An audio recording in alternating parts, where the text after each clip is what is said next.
Et tenez-vous bien, qui présentait le Cri-Cri à l'époque, en 1980? C'était Claude Lelay. Claude Lelay, vous connaissez certainement, vous en avez entendu parler.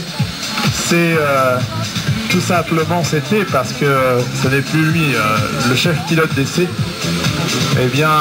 d'Airbus, et notamment c'est lui qui a effectué le premier vol de l'A380. Et donc à l'époque, il se faisait plaisir, l'ami Claude Lelay, sur le Cri-Cri. Il l'avait présenté aux Américains.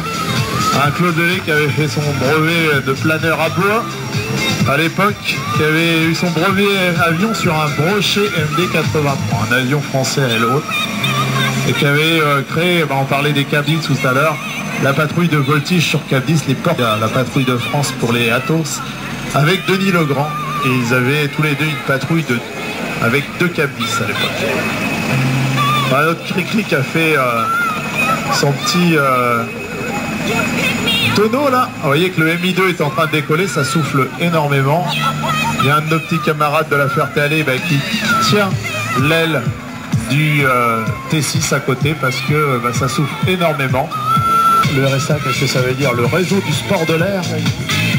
C'est un mouvement qui a été créé par Henri Minier. Henri Minier, c'était encore un Français qui a créé ce mouvement dans les années 30, qui est l'inventeur du coup du ciel. C'est le saint patron pour les constructeurs amateurs. C'est lui qui a fait le coup du ciel, bien sûr, qui a écrit un livre aussi consacré à la construction de cet avion. Dans son idée, c'était qu'avec une boîte à clous, avec du bois et tout ça, on pouvait faire un petit avion qui décrochait pas et que tout le monde pouvait utiliser, c'est-à-dire démocratiser l'aviation. Donc c'était un peu aussi dans l'idée et dans l'esprit de l'aviation populaire, bien sûr. Et donc Henri Minier a développé ça, ce coup du ciel. Ce qui fait qu'il y a des gens qui ont construit des pouls du ciel, bien sûr, dans les années 30, et puis qui sont partis comme ça, avec le pouls du ciel, et puis sans notion de pilotage, pas sans miner, bien sûr. Par la suite, on a réglementé tout ça. Et pensez ce réseau des sports de l'air, ce réseau d'amateurs. Et aujourd'hui, donc le RSA existe toujours, il fait sa grande messe chaque année. Tiens, voilà l'ami Franck Châtelard, avec sa petite casquette Breitling. Vous voyez, il est en Fox Papa l'avion, il a un FP. On lui fait coucou, bien sûr. On lui fait coucou, ami public.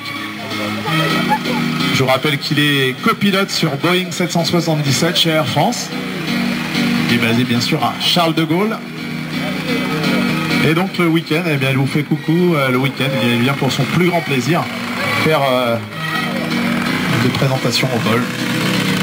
Comme l'ami Dominique Bonner, qui fait pas mal de meetings aussi. Dominique Bonner, c'est son écrit.